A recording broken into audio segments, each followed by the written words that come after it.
जैसा कि आप लोग को पता ही है कि हमारे टंडवा थाना क्षेत्र में 2 तारीख को एक भुवनेश्वर साहु थे लिम्बुआ के रहने वाले पदमपुर पंचायत के, उनकी हत्या कर दी गई।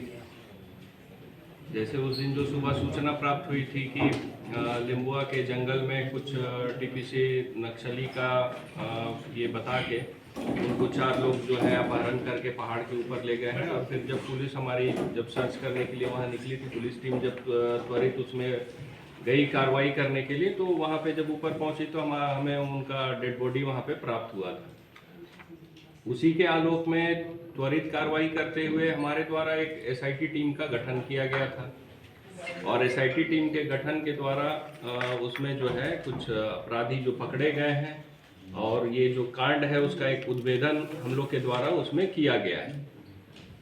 उसमें 3 लोग अभी पकड़े गए हैं और कुछ सामान है जो बरामद हुई है, जिससे कांड हमें पता चला है कि एक्चुअल फैक्ट क्या था उस कांड का। कांड ऐसा था कि उसी गांव के रहने वाले थे रोहित कुमार साहू और उसके 2-3 और जो दोस्त थे, उसमें राजू पासवान, दीपक कुमार और एक और लड़का है।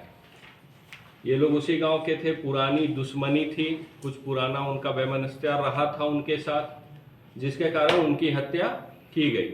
और इस हत्या को एक सुनियोजित तरीके से उसको वो किया गया कि जिसमें लगे कि कोई या तो टीपीसी के द्वारा या कोई उग्रवादियों के द्वारा इस घटना को कारित किया गया है।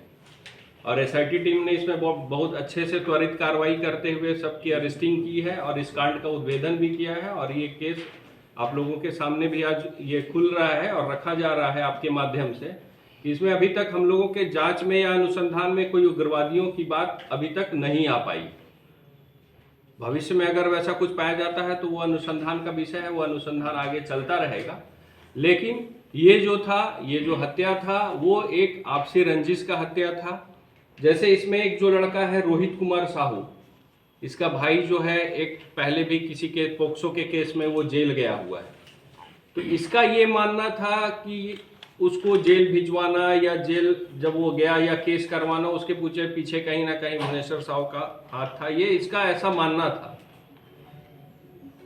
उसी के क्रम में ये मतलब बदला लेने के ख्याल से और भी बहुत सारा उसके साथ इशू था। जैसे उससे जो पूछताछ में पता चला कि एक बार वो जंगल से लकड़ी काट के लाया था, तो उसमें कुछ उसको परेशान किया गया, इसके द्वारा परेशान किया गया, भुवनेश्वर साहू मृतक जो है उनके द्वारा परेशान किया गया।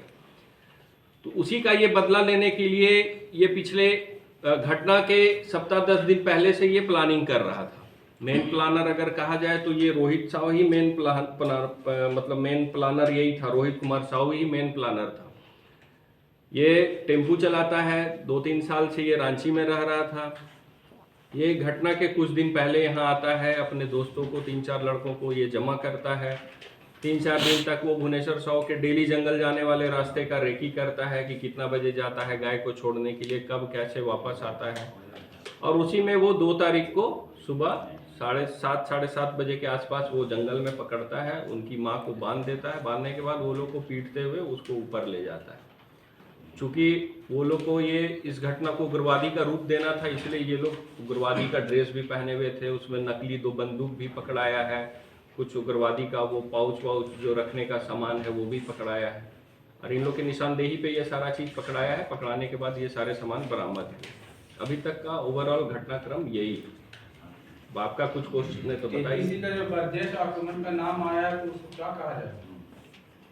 अभी तक तो अनुसंधान में ये नहीं आया है और अनुसंधान अभी बंद हुआ नहीं है। अगर ऐसा कोई संलिप्तता या आगे फ्यूचर में कभी आता है तो उसमें भी कार्रवाई की जाएगी अगर आता है। हम लोग अभी भी उग्रवादी घटना नहीं है। हाँ, ये अभी के अनुसंधान में तो उग्रवादी घटना ये नहीं आया है। ये आपसी रंजिश का घटना जो हम लोग के अनुसंधान में अभी तक आया है, आपसी रंजिश का ही बात इसमें आया है। घटना के बाद सर इन लोग कहाँ थे, फरार हो गए? हाँ, घटना के बाद सब इधर उधर फरार हो गए थे। एसआईटी टीम लगातार इन लोगों की पीछा कर रही थी। चूंकि घटना जिस दिन हुई थी शाम में ही हम लोग को ये लगभग क्लियर हो चुका था कि मैटर क्या है। रात से ही छापामारी शुरू थी, छापामारी सब जगह की जा रही थी। गिरफ्तारी यहीं से हुई है। कहाँ दिखाए हैं? हाँ, एक की रांची से गिरफ्तारी हुई है। चूंकि ये टेम्पू चलाता था, ये रांची में ही रह रहा था। घटना करने के बाद ये रांची भाग गया। और दो लोग हैं सर। 2 लोग तो यहीं के हैं, राजू पासवान और दीपक कुमार यहीं के हैं। उनके घर से। 3 लोग ही थे कि और लोग इसमें नहीं, एक और है उसमें। गिरफ्तार लोगों का कोई आपराधिक इतिहास रहा है क्या?